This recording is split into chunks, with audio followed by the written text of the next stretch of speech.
जरा सोचिए, क्या हो अगर किसी का पैदा होना ही एक जुर्म बन जाए। ये कोई फिल्मी कहानी नहीं है, ये है ट्रेवर नोआ की असली जिंदगी की सच्चाई। तो चलिए आज उनके संस्मरण बॉर्न अ क्राइम की दुनिया में चलते हैं और देखते हैं कि कैसे एक लड़के ने उस दुनिया में अपनी जगह बनाए जहां उसका होना ही गैर कानूनी था।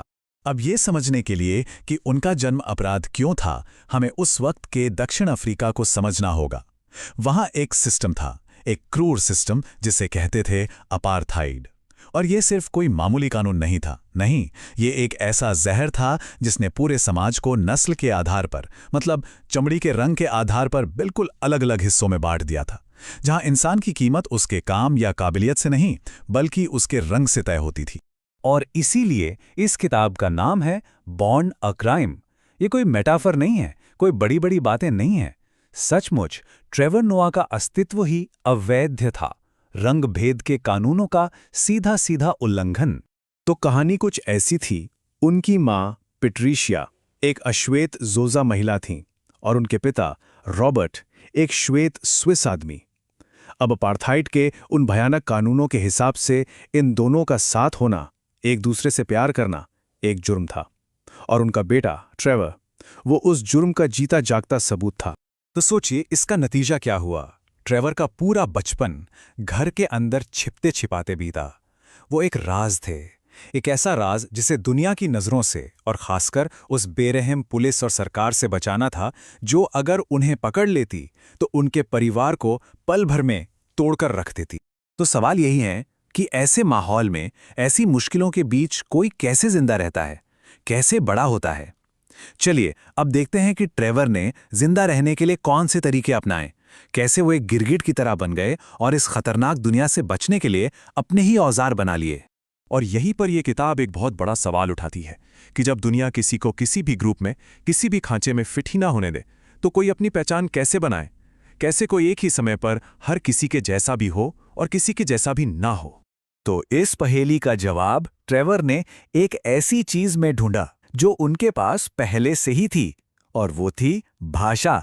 सिर्फ एक नहीं बल्कि कई सारी भाषाएं, जैसे जोजा, जुलू, अंग्रेजी, अफ्रीकांस। वो भाषा के गिरगिट बन गए थे, मतलब वो जिस भी कम्युनिटी के बीच होते उन्हीं की भाषा बोलने लगते, और बस फिर क्या था, वो उन्हीं में से एक बन जाते। ये सिर्फ बात करने का एक तरीका नहीं था, नहीं, ये उनकी ढाल थी, एक ऐसा कवच जो उन्हें उस बटे हुए खतरनाक समाज में बचाता था। लेकिन सिर्फ भाषा से तो काम नहीं चलने वाला था, है ना। जिंदा रहने के लिए, खासकर टाउनशिप की सड़कों पर, उन्हें और भी बहुत कुछ सीखना था। वहां तो हर दिन एक नया इम्तिहान था, एक नई लड़ाई। तो पेट पालने के लिए, कैसे कमाने के लिए उन्होंने शुरू किया जिसे हम कहते हैं जुगाड़। पायरेटेड सीडीज बेचना, पार्टियों में डीजे बनना, और इन सब कामों ने उन्हें बिजनेस और रिस्क मैनेजमेंट के वो सबक सिखाए जो दुनिया की कोई भी क्लासरूम नहीं सिखा सकती थी। और इसी भागा दौड़ी के बीच उन्हें एक और गहरा सबक मिला, प्यार और दिल टूटने का। और यह सबक उन्हें सिखाया उनके प्यारे कुत्ते फूफी ने। जब ट्रेवर को पता चला कि उनका कुत्ता सिर्फ उनका नहीं है, वो तो एक और परिवार के साथ भी रहता है, ये जानना उनके लिए दिल तोड़ने वाला था। और फिर आता है किताब का वो बड़ा ही मज़ेदार और साथ ही दर्दनाक किस्सा, गो हिटलर वाला। हुआ ये कि ट्रेवर के डांस क्रू, जिसके लीड डांसर का नाम ही हिटलर था, उसे एक यहूदी स्कूल में परफॉर्मेंस के लिए बुला लिया गया। अब आप खुद ही अंदाज़ा लगा लीजिए कि वहाँ क्या हंगामा हुआ होगा। ये एक बहुत बड़ी कल्चरल मिसअंडरस्टैंडिंग थी, जो हंसाती भी है और सोचने पे मजबूर भी करती है। लेकिन इन सब किस्सों और सबकों के पीछे एक इंसान था, एक ऐसी चट्टान जो हमेशा ट्रेवर के साथ खड़ी रही। वो इंसान जिसने असल में ट्रेवर को जिंदा रहने के सारे हथियार दिए थे, उनकी माँ पेट्रिशिया। पेट्रिशिया की अपनी लड़ाई भी कुछ कम नहीं थी। उन्होंने ट्रेवर के सौतेले पिता एबिल से शादी की, जो धीरे धीरे बहुत हिंसक होता गया।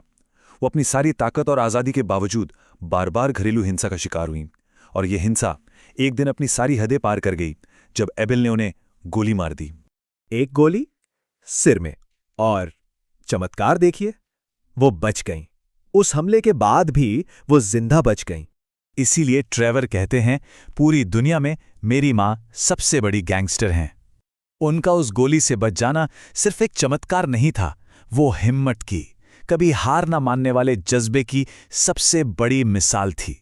सबसे बड़ा सबक। और आखिर में बॉर्न अ क्राइम हमें एक बहुत गहरे सवाल के साथ छोड़ देती है कि ज्यादा ताकतवर कौन है, वो दुनिया जो किसी को तोड़ने पे तुली है, या फिर वो हिम्मत, वो इच्छा शक्ति जो टूटने के बाद भी किसी को दोबारा खड़ा कर देती है। ट्रेवर और उनकी माँ की ये कहानी शायद इसी सवाल का एक बहुत मजबूत जवाब है।